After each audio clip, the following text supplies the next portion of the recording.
Vion në Pogradec, festivali ndërkombëtar i monodramës Albamono 2025, ka qenë aktori nga Maqedonia e Veriut, Zdravko Stojminov, me pjesën Fetishist të shkruar nga Michel Tornier, që ka rrëmbyer duartrokitjen e publikut me performancën e tij artistike në skenë. Njeriu fetishist synon të paraqesë realitetin e shtrembëruar të një jete të kthyer përmbys nga kushte të vështira të luftrave të kaluara, betejat personale, presioni shoqëror dhe realiteti i imponuar. Pjesa tregon mundësinë e vetme të ekzistencës për një njeri të humbur në realitet, por që jeton mirë në botën e tij të imagjinuar, duke gjetur kënaqësi pavarësisht nga të gjitha shqetësimet që pasojnë atë. Kjo është një histori absurde për një njeriu të zakonshëm që përballet me sfidat e një jete jo shumë thjesht, por plot me nxitje të errta dhe kënaqësitë papritura, duke treguar pafuqinë e tij përballë fatit. Ky personazh tragjiko-komik, i dënuar që në fillim na shpihen në fantazitë e tij të thella,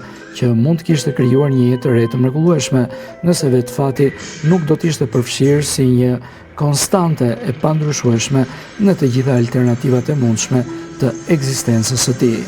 Zdravko Stojminov është pjesë e teatrit kombëtar të Bitolës në Maqedoninë e Veriut.